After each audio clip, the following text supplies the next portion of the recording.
quisiera que nos retrotrajésemos a precisamente ese momento que es un tipo del tiempo que estamos viviendo nosotros, cuando el pueblo de Israel se encontraba justo a punto de entrar en Canaán, justo al otro lado del Jordán, ¿verdad?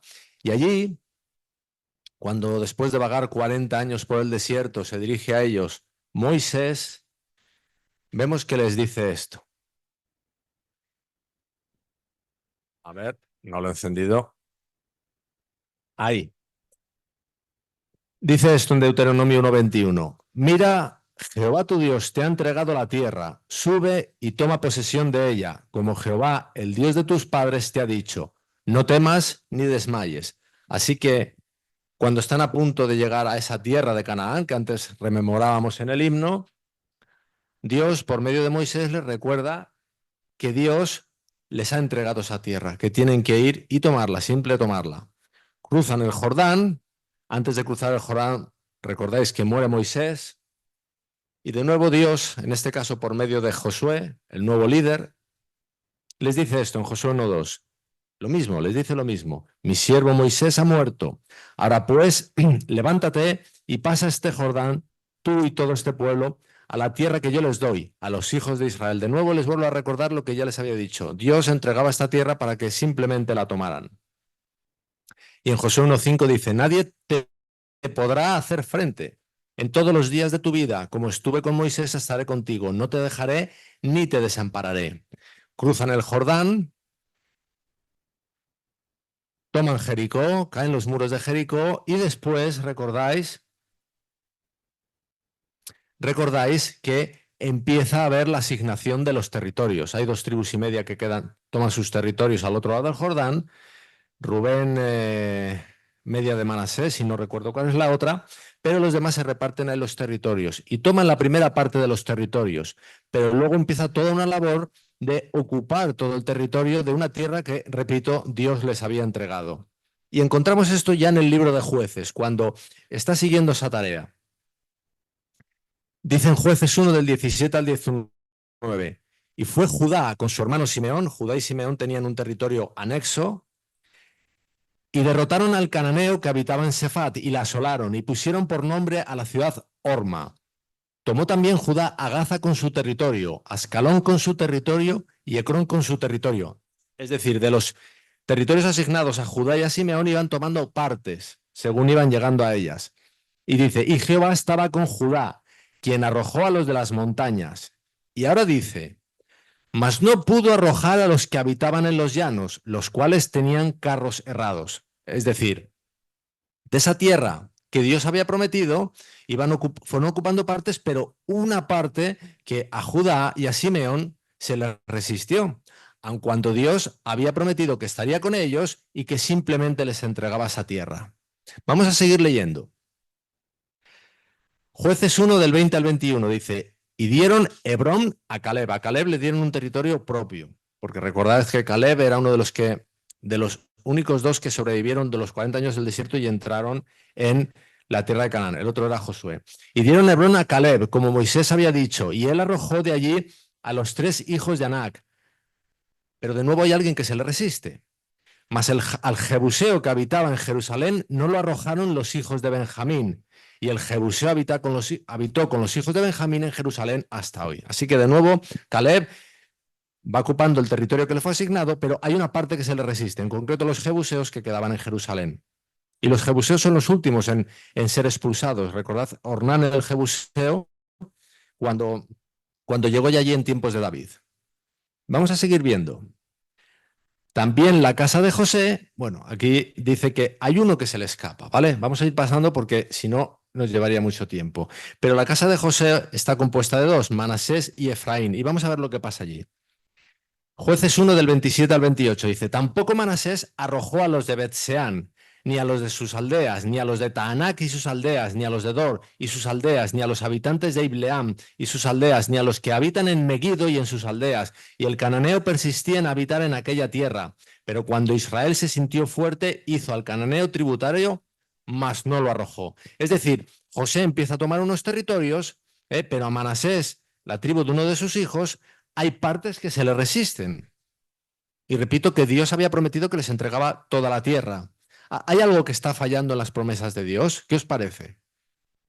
Vamos a seguir leyendo. Jueces 1:29, la otra tribu de José. Tampoco Efraín arrojó al cananeo que habitaba en Gezer, sino que habitó el cananeo en medio de ellos en Gezer. Así que otro territorio de todo lo asignado que se resiste. Efraín.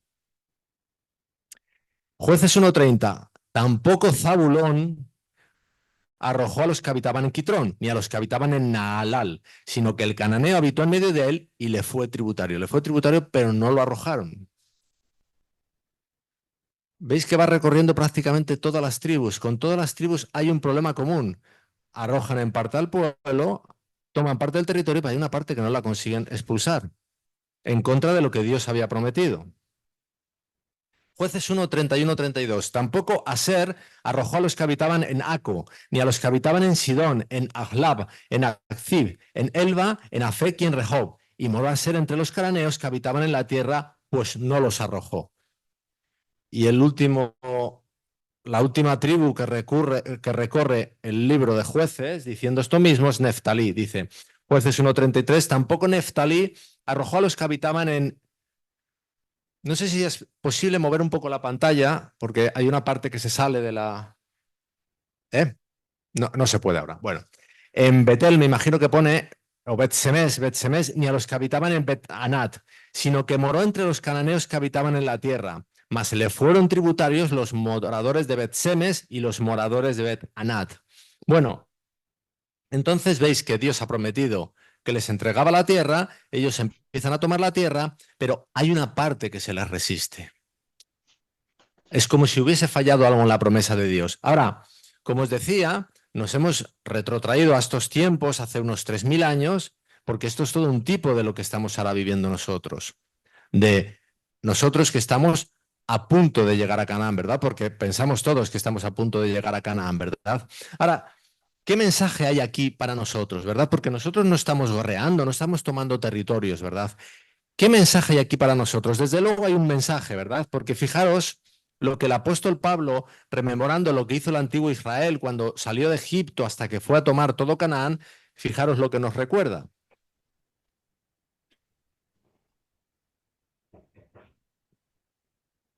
Por alguna razón no avanza esto.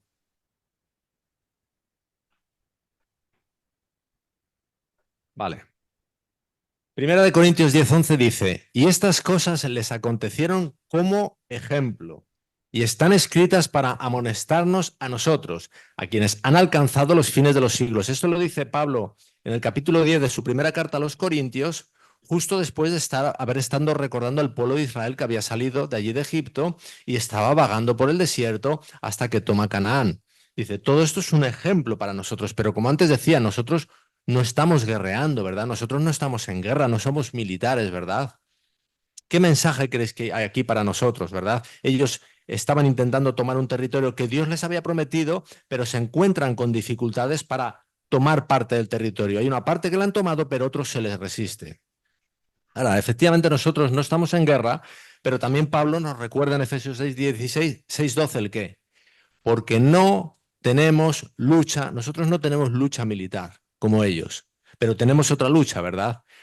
Porque no tenemos lucha contra sangre y carne, sino contra principados, contra potestades, contra los gobernadores de las tinieblas de este siglo, contra huestes espirituales de maldad en las regiones celestiales. Así que cuando nos encontramos al pueblo de Israel por ahí guerreando, eso todo es una imagen, una simbología de nuestra guerra particular, que no es militar, no es con armas de guerra, sino que no es contra carne y sangre, sino que es contra principados y potestades en las tinieblas, es decir, contra Satanás y sus huestes, ¿verdad? Ahora, ¿eso en qué contexto especial nos aplica a nosotros? Nos aplica en este contexto, ¿verdad? ¿Qué guerra hay ahora mismo? ¿Cuál es la gran guerra del mundo? Nosotros vemos la televisión, vemos que hay una guerra en Ucrania, vemos tantas cosas que pasan, ¿verdad? Pero ¿cuál es la gran guerra que hay detrás que realmente por detrás está moviendo todos esos hilos del mundo, que es lo que a primera vista vemos? La guerra es esta. Daniel 8:14 dice, Y él dijo hasta 2300 tardes y mañanas, luego el santuario será purificado. Dios se ha propuesto y lo ha prometido, de la misma manera que les prometió la tierra, purificar al pueblo de Dios, purificar el santuario, porque purificar el santuario es purificar al pueblo de Dios. Mirad esta cita que dice aquí la hermana White en la carta 184 de 1901, dice: desde el lugar santísimo donde Cristo pasó el 22 de octubre de 1844, prosigue la gran obra de instrucción. Los ángeles de Dios están comunicándose con los hombres. Cristo oficia en el santuario. Nosotros no lo seguimos hasta el interior del santuario tal como deberíamos hacerlo. Y ahora dice: Cristo y los ángeles obran en el corazón de los hijos de los hombres. La iglesia del cielo unida con la iglesia de la tierra está peleando la buena batalla de la fe en este mundo. Y ahora dice: debe producirse una purificación del alma aquí en la tierra, en armonía con la purificación efectuada por Cristo en el santuario celestial. Y esto lo dice ella después de haber dicho que estamos peleando la buena batalla. ¿Veis? Nosotros también tenemos una buena batalla, pero la nuestra no es militar, no es para ocupar territorios, ¿verdad? Como hacen las tropas ucranianas o las rusas. No, no, no. Nuestra batalla no es contra carne y sangre, ¿verdad? Pero en nuestra historia, allí estaban, en nuestra historia que hemos visto que es una simbología, un tipo de la guerra que tendríamos nosotros, veíamos que de esa tierra que les era prometida, conquistaron parte, pero hay otra que se les resistía. Hay una parte que a nosotros se nos resiste en nuestra lucha. ¿Qué os parece? Es algo que no tenemos que contestar ahora, ¿verdad? Estamos en el culto divino, pero miremos a cada uno de nosotros, ¿verdad? Y creo, por lo menos yo en primera persona del singular, así me veo a mí, nos encontramos con que Dios nos ha ido dando victorias, hay cosas en las que hemos vencido, pero hay cosas que realmente se nos resisten, ¿verdad? Y normalmente son pecados que están muy, muy vinculados al orgullo, a lo más profundo del yo, a ese primer pecado que fue el que hizo rebelarse a Lucifer, ¿verdad? Así que fijaos que hay victoria, pero hay victoria parcial. Hay parte que se resiste. Y esto es algo que vemos en la Biblia, porque era lo que le estaba pasando a esas tribus. La prueba de que la historia de esas tribus, de lo que iban haciendo, es la, es la historia del pueblo de Dios en el tiempo del fin, lo único que reproducido en una imagen de batalla literal en vez de una batalla espiritual, la encontramos en el propio libro de Apocalipsis. Porque cuando encontramos a ese pueblo de Dios que finalmente vence, para declararlo, el libro de Apocalipsis alude a esas tribus. Fijaros lo que dice cuando habla de los 144.000. Dice en Apocalipsis 7, 4, 8, y oí el número de los sellados, 144.000, sellados de todas las tribus de los hijos de Israel. De la tribu de Judá, 12.000 sellados, de la tribu de Rubén, 12.000 sellados, de la tribu de Gad, 12.000 sellados, etcétera, etcétera. Lista todas esas tribus que estaban teniendo victorias parciales. Aquí es cuando ya se ha producido la victoria final. Pero de momento hay unas victorias parciales. Hago una pequeña digresión para aclarar que cuando el libro de Apocalipsis está aquí hablando de esas tribus de Israel, no está hablando de los descendientes de Israel según la carne, como algunos pueden creer, ¿verdad? Porque precisamente está hablando de aquello de lo que era símbolo lo otro. Porque fijaros lo que dice a continuación. Apocalipsis 7:9. Después de esto miré y he aquí una gran multitud, los que acaba de citar, la cual nadie podía contar, por cierto. Nadie podía contar, no son 144.000. El 144.000 es de nuevo un número simbólico. De todas naciones y tribus y pueblos y lenguas. O sea que no son solo israelitas según la carne, son de todas las naciones. Simplemente lo que nos está diciendo aquí el libro de Apocalipsis es que aquí están en símbolos representados los que estaban allí tomando la tierra, que estaban delante del trono y en la presencia del Cordero vestidos de ropas blancas y con palmas en las manos. Entonces uno de los ancianos habló diciéndome: estos que estaban vestidos de ropas blancas, ¿quiénes son y de dónde han venido? Y aquí nos ratifica quiénes son. Estos son los que han salido de la gran tribulación, de ese tiempo de angustia final. Apocalipsis 7:14. Ahora, es muy interesante que para que tengamos claro la correspondencia que hay entre una historia y la otra, la de Apocalipsis y la del libro de Jueces, cuando van tomando la tierra, que si os fijáis aquí en esta lista, aquí hay una tribu que falta. ¿Sabéis cuál es la tribu que falta? Hay una tribu, uno de los 12 hijos de Israel de Jacob no está ahí representado. Es Dan. Es Dan. Lo que aparece es José y uno de sus hijos. Pero Dan no está. Y es muy curioso que en el libro de Jueces, Dan no obtiene ni siquiera una victoria parcial. En Jueces 1:34 dice, los amorreos acosaron a los hijos de Dan hasta el monte y no los dejaron descender a los llanos. Jueces 1:35 dijo, y el amorreo persistió en habitar en el monte de Eres, en Ajalón y en Salbim. Pero cuando la casa de José cobró fuerzas, lo hizo tributario. Es decir, José sí que consiguió hacer tributario a este pueblo, pero Dan no. Dan no obtuvo ni victoria parcial. Vale. Sería cuestión de otro largo periodo de tiempo el debatir sobre qué pasó con la tribu de Dan, ¿vale? Solo quería mostrar la correspondencia entre uno y otro relato, pero lo que sí que nos interesa es qué falló aquí en el plan de Dios. Dios había prometido la tierra, Dios había prometido victoria total, pero la victoria iba siendo parcial. Había unos territorios que se les resistían. Y hemos visto como en nuestra batalla espiritual hay partes de las victorias que debemos conseguir que parece que se nos resisten. ¿Qué es lo que falló entonces? ¿Qué es lo que está fallando ahora? Porque creo que tendréis claro que el fallo no está en Dios, ¿verdad? Dios había prometido, el fallo no puede estar en Dios. Dios aclara dónde estaba el problema. Porque si pasamos al capítulo 2 de Jueces, fijad lo que dice.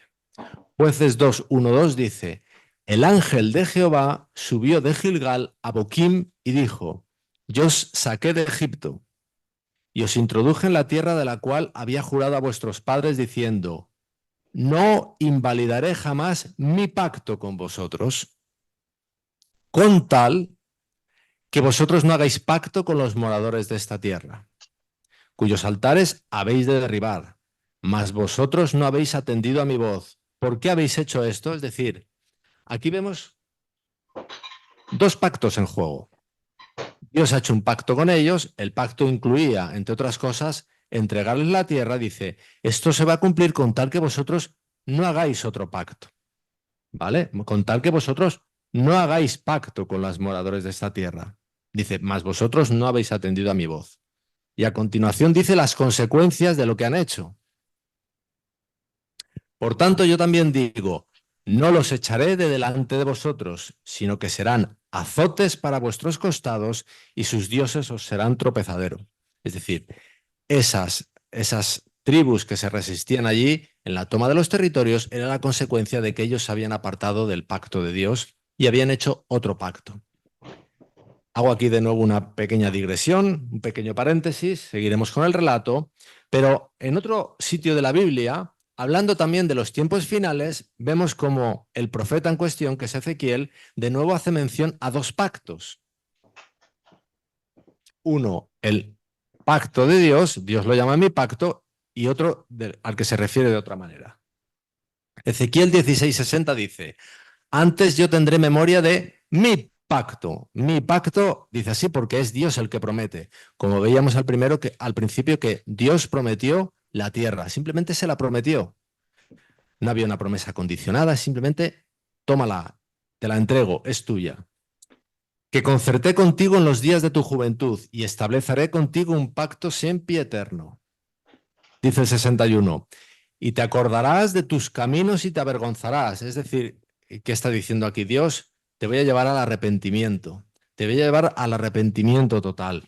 Te acordarás en tus caminos y te avergonzarás cuando recibas a tus hermanas, las mayores que tú y las menores que tú, las cuales yo te daré por hijas. Dice, mas no por tu pacto. ¿Veis ahí de nuevo dos pactos en contraste?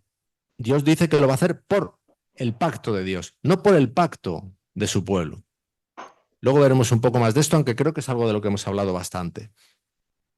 Dice en el versículo 62, sino por mi pacto, vuelve a enfatizar, la victoria final será por mi pacto, por mi promesa, que yo confirmaré contigo y sabrás que yo soy Jehová. Ezequiel 16:63 dice, para que te acuerdes y te avergüences. De nuevo el arrepentimiento y nunca más abras la boca a causa de tu vergüenza, cuando yo perdone todo lo que hiciste, dice Jehová el Señor. Y ahí es una clara alusión también al tiempo del fin. Ahora, ¿Qué dos pactos están aquí en juego? Vamos a volver a nuestro relato de Jueces. Esto es donde nos habíamos quedado. Y cuando Dios habla de su pacto, vamos a ver en qué consiste. Ya hemos visto que en el pacto había una promesa de la tierra, pero el libro de Hechos nos da los detalles de en qué consistía ese pacto de Dios, que también la Biblia llama pacto eterno o nuevo pacto. Dice, Hechos 3, 25, 26 dice, vosotros sois los hijos de los profetas y del pacto que Dios, por eso Dios lo llama mi pacto, del pacto que Dios hizo con nuestros padres, diciendo a Abraham, en tu simiente serán benditas todas las familias de la tierra. Y a continuación aclara en qué consiste esa bendición. A vosotros primeramente Dios, habiendo levantado a su Hijo, lo envió para que os bendijese, a fin de que cada uno se convierta de su maldad. Así que ese pacto consistía en el Mesías, en su muerte para pagar por los pecados de todo y en su resurrección que traería vida, que traería bendición y traería el limpiarnos de nuestra maldad. Y el pacto se cumple en Cristo. En Cristo eso nos ha sido dado. Ahora, ese es el pacto que Dios hace con su pueblo. ¿Qué pacto estaban haciendo ellos? Fijaros lo que dice aquí. Con tal que vosotros no hagáis pacto con los moradores de esta tierra. Pero, ¿qué tipo de moradores tenía esa tierra? ¿Qué tipo de moradores había en Canaán? Eran tribus paganas, ¿verdad? ¿Y los paganos qué hacen? Los paganos son ellos los que prometen a los dioses. ¿Eh? Pero eso es una cosa que ha sido trasladada muy profundamente al cristianismo. Y la mayoría del mundo cristiano, e incluso nosotros adventistas del séptimo día, aunque tenemos la luz sobre ello, en lo más profundo de nuestro corazón, hay una tendencia a la salvación por mis promesas, por mis obras. La promesa que ellos estaban haciendo, el pacto que ellos estaban haciendo con los moradores de esa tierra, les hacía cómplices de ellos y les asemejaba a ellos. El pacto nuevo, el pacto de Dios es la promesa de Dios. El pacto antiguo es la promesa del hombre, donde el hombre promete, como prometieron al borde del Sinaí, ¿verdad? Cuando en Éxodo 24:7 dijeron, haremos todo lo que nos has dicho. Dios les da los mandamientos y ellos dicen, vamos a hacerlo.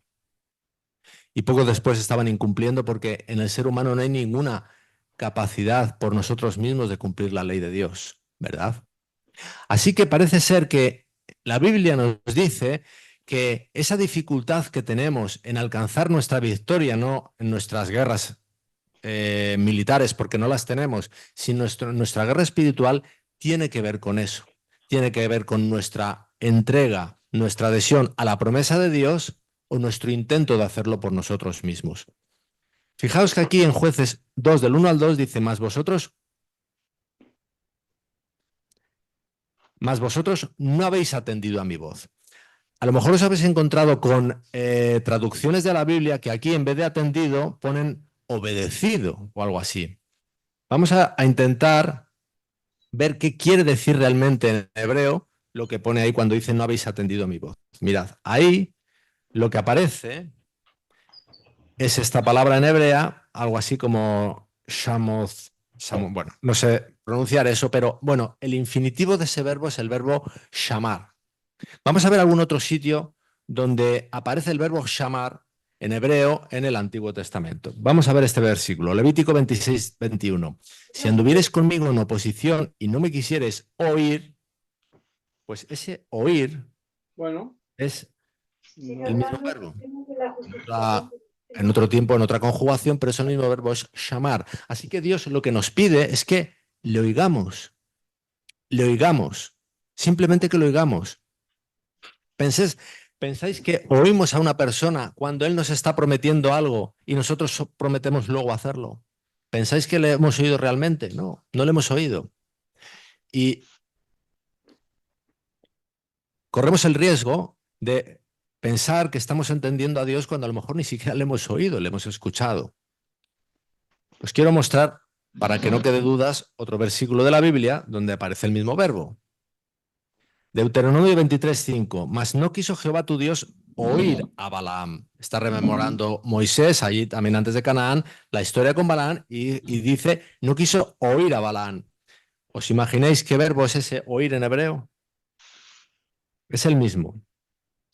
Y shamó, en una conjugación, es una conjugación del verbo shamar, oír. El mismo verbo que aparece ahí cuando dice, mas vosotros no habéis atendido a mi voz. Cuando les está diciendo, mira, yo esto lo voy a cumplir, si os permanecéis, si oís mi pacto, si os adheréis a él, no si hacéis vosotros vuestro pacto. Un poco más adelante en el libro de Jueces, después de sucesivas derrotas del pueblo de Israel, les dice de nuevo, Jueces 2:20, y la ira de Jehová se encendió contra Israel y dijo, por cuanto este pueblo traspasa mi pacto, que ordené a sus padres y no obedece a mi voz. Y aquí el obedece también nos puede llevar a confusión. Podemos pensar, no obedecemos sus mandamientos. Pero ¿os podéis imaginar cuál es el verbo real que viene ahí en hebreo? Eshimou. Y eso de nuevo es una conjugación del mismo verbo, shamar, que significa oír, oír. Lo que Dios les está diciendo es que no escucháis mi voz, no escucháis mi voz. Si leéis el libro de Jeremías y otros libros del Antiguo Testamento, Dios está continuamente lamentándose de que su pueblo no oye su voz. Y yo estoy seguro que Dios sigue lamentándose de eso hoy en día. Y al parecer, según nos dice la Biblia, que nuestra dificultad en obtener victorias globales, victorias totales, como Dios ha prometido y lo va a cumplir, viene por no haber oído. Y dice a continuación, después de decir esto, por cuanto este pueblo traspasa mi pacto que ordena a sus padres y no obedece a mi voz, dice en Jueces 2, 21, 22, tampoco yo volveré más a arrojar de delante de ellos a ninguna de las naciones que dejó Josué cuando murió, para probar con ellas a Israel si procurarían o no seguir el camino de Jehová, andando en él como lo siguieron sus padres. De nuevo, voy a decir, no les he hecho, no conseguís victorias sobre eso porque no os estáis ciñendo y adhiriendo a mi pacto. No estáis confiando en mi promesa. Estáis queriendo hacerlo a vuestra manera. Jueces 2:23 dice, insiste, para que no quede duda, por esto dejó Jehová a aquellas naciones, sin arrojarlas de una vez, y no las entregó en manos de Josué. Así que esta es la panorámica que nos muestra el libro de Jueces cuando el pueblo de Dios en las distintas tribus iba obteniendo victorias parciales, pero no totales. Lo que nos pasa a nosotros. Por eso el santuario aún no ha sido purificado y por eso aún en el año 2024, casi 200 años después de que Cristo ingresara en el lugar santísimo, estamos aún en la tierra. Ahora, esto del nuevo pacto y del pacto antiguo es algo realmente, verdaderamente sutil, ¿verdad? Podemos tener la idea clara, el nuevo pacto es la promesa de Dios, el antiguo pacto es mi promesa, ¿vale?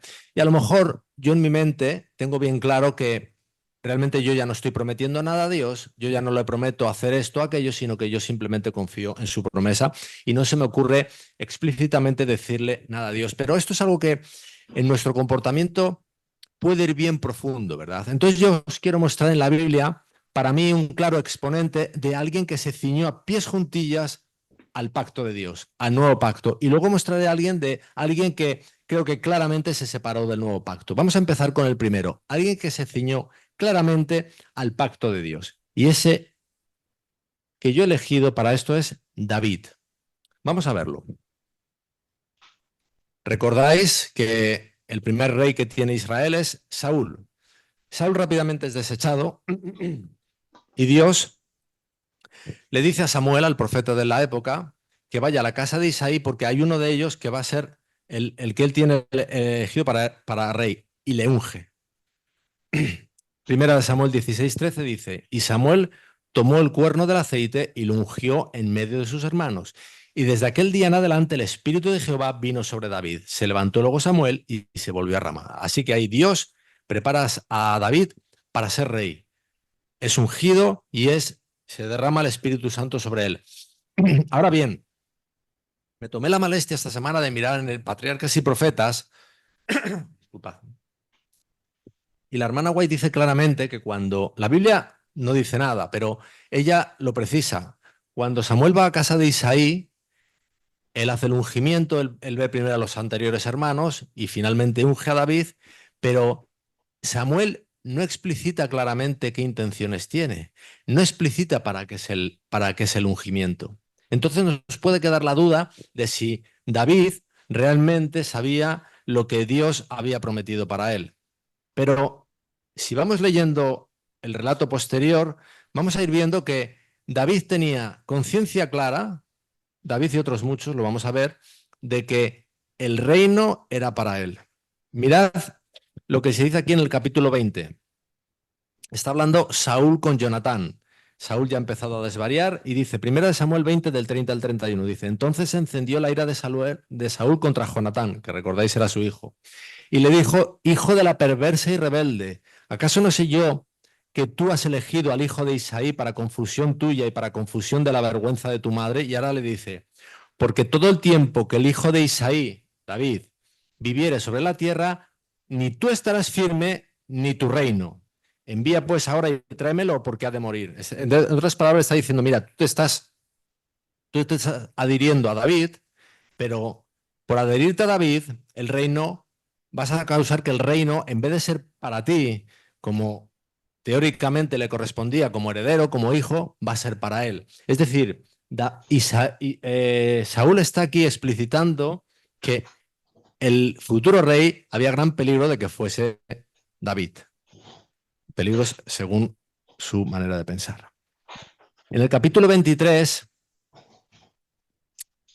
dice esto, 1 Samuel 23, 16, 17. Entonces se levantó Jonatán, hijo de Saúl, y vino a David a Ores, y fortaleció su mano en Dios, y le dijo, no temas, pues no te hallará la mano de Saúl mi padre, y tú reinarás sobre Israel, y yo seré segundo después de ti, y aun Saúl mi padre así lo sabe. Es decir, Jonatán le dice claramente a David, él sabe que el reino va a ser para David, su padre lo sabe. Parece ser que las intenciones de Dios, las promesas de Dios eran conocidas por todos y por lo tanto también por David.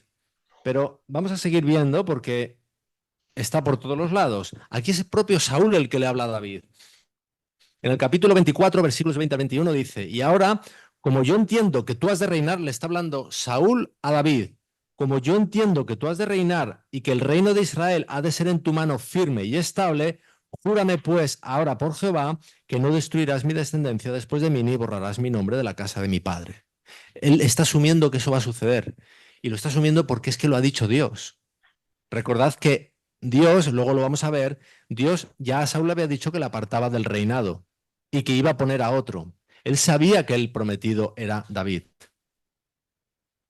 En el capítulo 25 es Abigail, la mujer de Nabal, quien se lo dice también a David. Esto parece que era Vox Populi. Todo el mundo sabía, y por lo tanto David lo tenía que saber, que Dios le había prometido el reino. Dice Abigail, y acontecerá que cuando Jehová haga con mi Señor conforme a todo el bien que he hablado de ti, y te establezca por príncipe sobre Israel, y luego sigue hablando.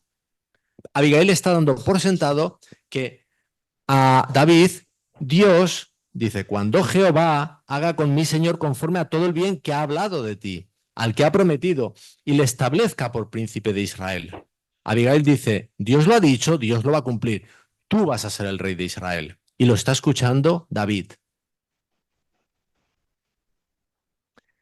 Ya en el segundo libro de Samuel, ya Saúl ha muerto. Y recordáis que después de la batalla en la que muere Saúl, le llega una malecita a David, la segunda Samuel 1:10, 10 y pasa esto. Yo entonces me puse sobre él y le maté. Está contando esto de la malecita.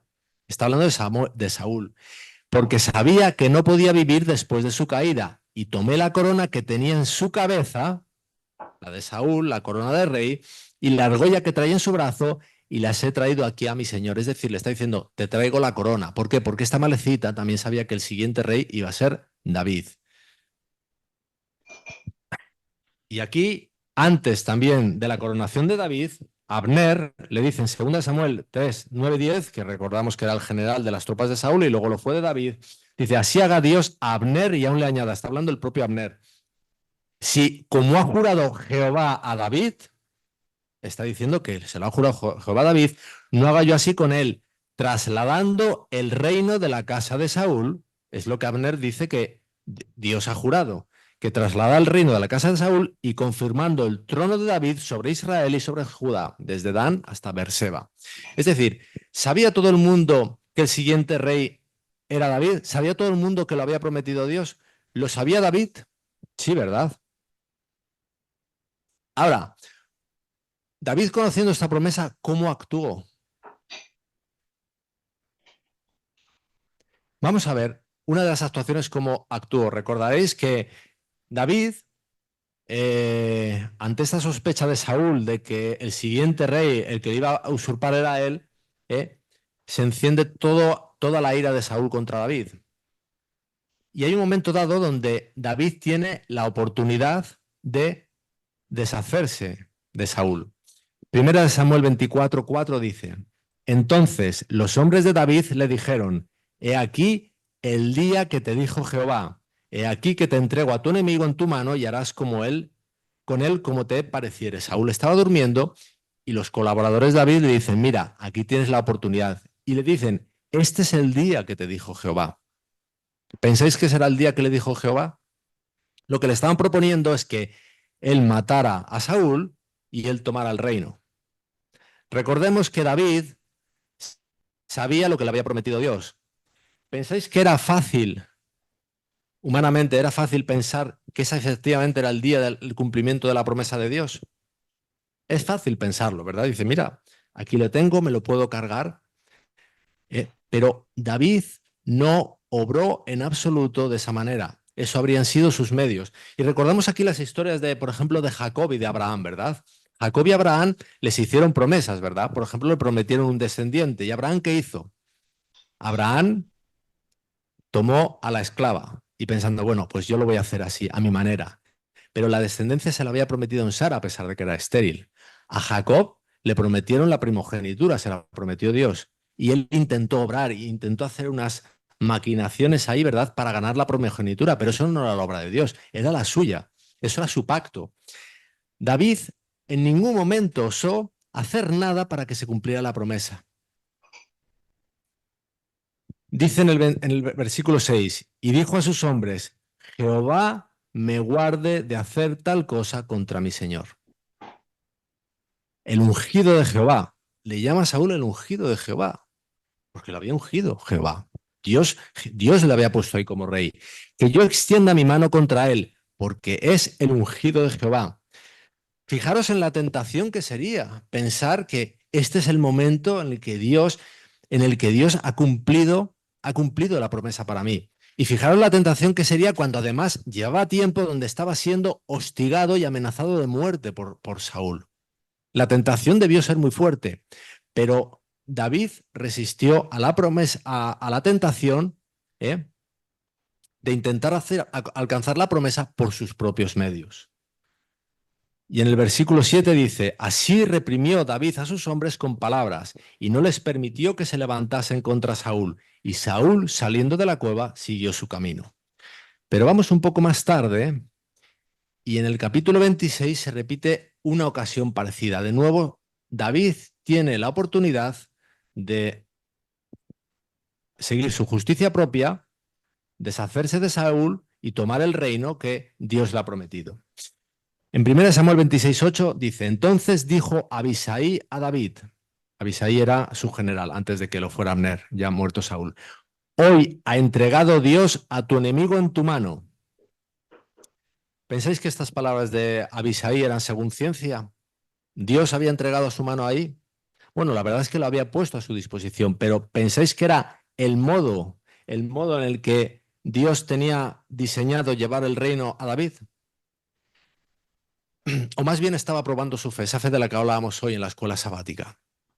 Ahora pues, déjame que le hiera con la lanza y lo enclavaré en la tierra de un golpe y no le daré segundo golpe. Y en 1 de Samuel 26:9 dice: Y David respondió a Abisai: No le mates, porque ¿quién extenderá su mano contra el ungido de Jehová y será inocente? David dice que no, pero en los versículos siguientes añade algo muy interesante. David añade cómo el reino, cómo la corona llegará verdaderamente a él. Dice, 1 Samuel 26, 10 y 11, dice: Dijo además David: Vive Jehová, que si Jehová no lo hiriere, es decir, si no lo hace Jehová directamente, que es quien lo ha prometido, o su día llegue para que muera, o descendiendo en batalla perezca, Guárdeme Jehová de extender mi mano contra el ungido de Jehová. Pero vamos a decir esto con otras palabras. Sería, guárdeme de hacer yo para que la promesa de Dios se cumpla. Dios lo ha prometido, Dios es el que lo va a cumplir. Nosotros no alcanzamos victoria por nuestros esfuerzos. La hermana White habla mucho de nuestros esfuerzos y que Dios asiste cuando están nuestros esfuerzos, pero lo que quiere decir es que nuestros esfuerzos simplemente son una evidencia de que lo anhelamos. Nuestros esfuerzos no hacen nada, no hacen nada. Nada podemos hacer para cambiar nuestro corazón irregenerado. Fijaros lo que después, cuando ha pasado la situación, Abner, que era todavía el general de Saúl, lo que David le dice a Abner: ¿no eres tú un hombre? ¿Y quién hay como tú en Israel? ¿Por qué pues no has guardado al rey tu señor? Porque uno del pueblo ha entrado a matar a tu señor, el rey. Le está reprendiendo a Abner por no haber protegido a su rey. Abner podría ser un colaborador en todo esto para que la corona llegase a la cabeza de David, ¿no? Pero no. David le reprende y le dice después: esto que has hecho no está bien. Vive Jehová que sois dignos de muerte, porque no habéis guardado a vuestro señor, al ungido de Jehová. Mira pues ahora dónde está la lanza del rey y la vasija de agua que estaba a su cabecera. Y pasamos ahora al relato de la Malecita, el que le llegó diciéndole que él había matado a Saúl. De nuevo, la tentación podría haber sido que ese era el medio que había puesto Dios para que la corona llegase a David. Pero fijaros cómo le responde David a la Malecita. Y le dijo David: ¿cómo no tuviste temor de extender tu mano para matar al ungido de Jehová? Entonces llamó David a uno de sus hombres y le dijo: ve y mátalo. Y él lo hirió y murió. Y David le dijo: tu sangre sea sobre tu cabeza, pues tu misma boca atestiguó contra ti diciendo: yo maté al ungido de Jehová. También la tentación podría haber sido grande, ¿verdad? De pensar que ese era el elemento que había puesto Dios para quitar la corona de la cabeza de Saúl y ponerla en David. Pero David entendió que ese hombre no estaba actuando según el plan de Dios. Tanto se ciñó David al plan de Dios y solo al plan de Dios que cuando Saúl ya había muerto, nos dice esto la Biblia en los versículos siguientes: y endechó David a Saúl. Es decir, hizo lamentación por él, a pesar de que eso era el medio de que le llegase la corona hacia él. Fijaos, a veces nos parece increíble que la Biblia pueda decir de David que era un hombre con el corazón conforme al de Dios, ¿verdad? Cuando de David se muestran pecados tan llamativos, tan importantes como el de Betsabé y el de su marido Urías, ¿verdad? Pero David tenía el corazón conforme al de Dios porque David creyó a Dios, se ciñó. Y cuando él entendió el pecado que había cometido también con Betsabé y con Urías, él acudió a la única fuente donde había redención para él. Pero ni por un ápice se separó de la promesa de Dios e intentó ganarla por sus propios medios. Muy a diferencia de Abraham y de Jacob, ¿verdad? Aunque son Abraham es llamado el padre de la fe. Tanto es así que cuando la Biblia habla del pacto eterno, muchas veces utiliza una expresión haciendo alusión a David. Y lo encontramos aquí en Isaías 55:3. Dice: inclinad vuestro oído y venid a mí, oíd y vivirá vuestra alma, y haré con vosotros pacto eterno, las misericordias firmes a David. Así que pacto eterno en la Biblia es equivalente a las misericordias firmes de David. ¿Por qué? Porque David fue un firme exponente de alguien que realmente se ciñó al pacto de Dios. Pacientemente, y a pesar de toda la persecución, a pesar de que su vida peligraba ante sus ojos, él se ciñó continuamente a la promesa de Dios. El Nuevo Testamento también nos recuerda esto. En el libro de Hechos, cuando Pablo está recordando cuál es el cumplimiento del pacto de Dios, dice: y nosotros también os anunciamos el evangelio de aquella promesa hecha a nuestros padres. Es el pacto de Dios, la promesa hecha a nuestros padres, a Abraham, a Jacob, la cual Dios ha cumplido a los hijos de ellos, a nosotros, resucitando a Jesús. Está diciendo que la promesa se cumple en Jesús. Y a continuación dice: y en cuanto a que le levantó de los muertos para nunca más volver a la corrupción, lo dijo así: os daré las misericordias fieles de David. Es decir, está diciendo las misericordias fieles de David es lo equivalente al cumplimiento del pacto, que es la resurrección. Alguien podría preguntar, si Dios ha prometido esto, si Dios ha prometido que nos limpia de nuestra maldad, ¿por qué tenemos que acudir a Él en oración y reclamar para nosotros esas promesas? Pues no es porque tengamos que mover a Dios a ser misericordioso y amable con nosotros, es simplemente porque le tenemos que dar permiso. Dios ha prometido eso, Dios da eso, esa bendición a toda la humanidad, pero Dios no osa entrometerse en el libre albedrío del ser humano y tenemos nosotros que mostrarle nuestro deseo de que eso sea para nosotros. Tenemos que mostrarnos como receptores de esa promesa, porque, repito, Dios no interfiere en el libre albedrío del ser humano. Quien intenta hacer eso es Satanás. Cuando nosotros acudimos a Dios en oración y le reclamamos purificación, le pedimos que limpie nuestros pecados en la sangre de Cristo, lo que no le estamos pidiéndole para mover a hacer algo, le estamos dando autorización para que lo pueda hacer en nuestras vidas. Este es un claro exponente de alguien que se ciñó al pacto de Dios. Pero ¿quién creéis que puede ser un claro exponente de alguien que rechazó el pacto de Dios? ¿Quién era el gran antagonista de David? Saúl, ¿verdad? Vamos a repasar muy brevemente a Saúl. Saúl, como vimos antes, se le dio el reino, pero al poco tiempo Dios le desechó y le dice esto.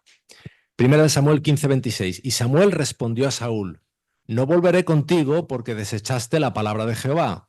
Y Jehová te ha desechado. Pero ahora dice, ¿para qué? Para que no seas rey sobre Israel. Dios aparta el reino de ti. Ahora, ¿pensáis que por eso Dios había rechazado a Saúl para salvación, para que un día estuviese en la tierra nueva? ¿Qué pensáis? No. Dice, le ha desechado para el reino. De hecho, si Dios hizo esto fue porque el reino era algo que le estaba sentando mal espiritualmente a Saúl. Así que dijo, mira, para ti tengo otro camino.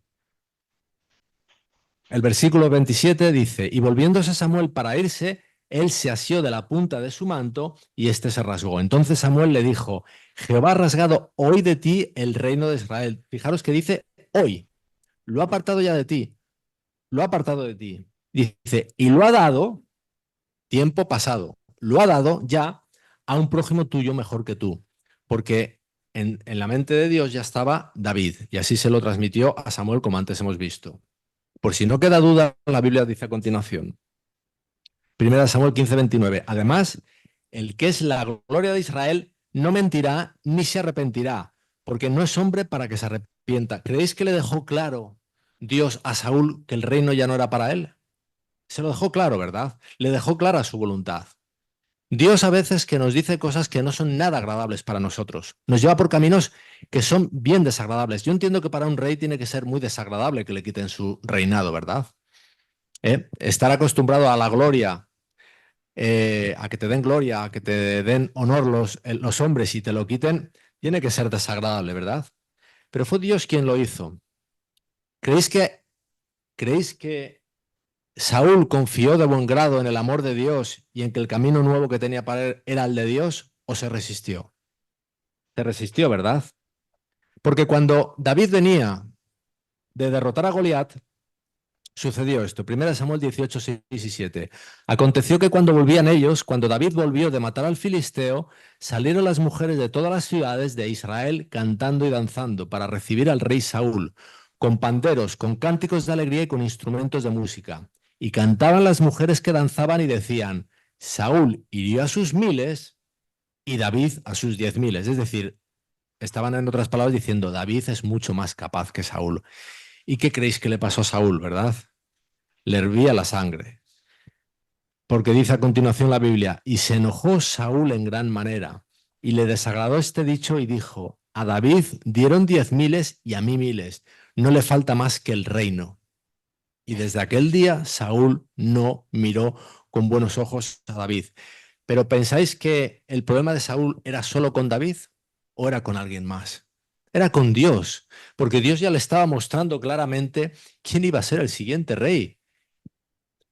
Un pastorcillo había derrotado a un gigante que había atemorizado a todo el pueblo. Dios le estaba mostrando claramente quién era aquel que Dios le había anunciado, le había dicho que ya le había dado el reino a otro. Saúl, Saúl acabó como acabó, no ya por los problemas que tuvo por los que Dios la apartó del reino, sino por resistir el llamado de Dios, el llamado a seguir su camino. Dios en su pacto lo que nos promete es que si confiamos en Él, Él nos llevará a la victoria que nos llevará a la tierra nueva. Saúl se resistió, acabó en un espiritista y después del espiritista acabó suicidado. Este asunto de el contraste entre los dos pactos, es decir, ¿cuál es mi confianza? ¿Lo que Dios me ha prometido o lo que yo le prometo a Dios, como hacen los paganos, como hacían aquellas tribus que rodeaban al pueblo de Israel cuando entró en Canaán? Es el asunto del tiempo del fin. Los que reciban el sello de Dios serán los que se ciñan a la promesa de Dios. Los que reciban la marca de la bestia serán los que de una u otra manera estarán actuando como los paganos. Aunque en su registro aparezca adventista del séptimo día, aunque aparezca lo que sea, como antes habíamos visto en el libro de Ezequiel.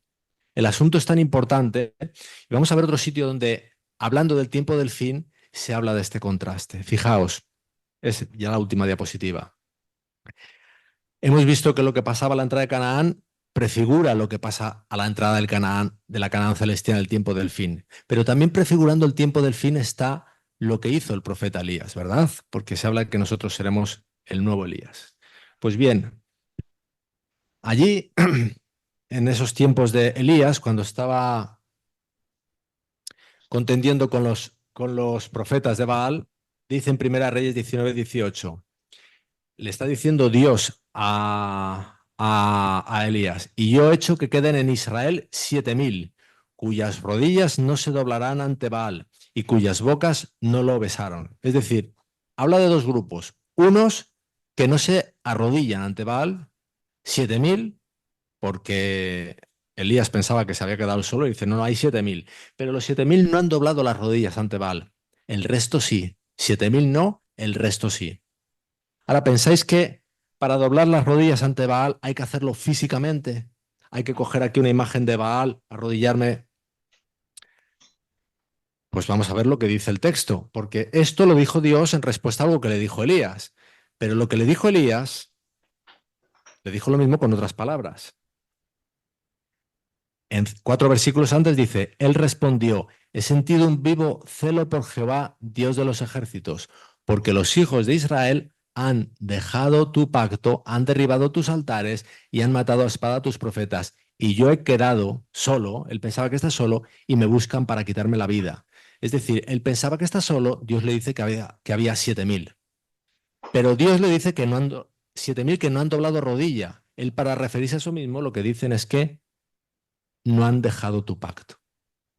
Dejar el pacto de Dios es arrodillarse ante los Baales, porque dejar el pacto de Dios es la adoración pagana, y la adoración pagana es la de ganar el favor de Dios o eludir el castigo de Dios por medio de mis obras, de mis actos y, en definitiva, de mis promesas. Tan importante como esto, tan importante es esto, que este es el asunto que se dirime el tiempo del fin. Tan importante es este asunto que explica, como hemos visto, en esas tribus de Israel que se adentraban en Canaán, es la problemática de nuestras victorias solo parciales, solo adhiriéndonos a la promesa de Dios que se cumple con Cristo, con su muerte y su resurrección, y por lo tanto podemos apelar a su sangre purificadora, es como podemos obtener la victoria final. Que Dios os bendiga, hermanos.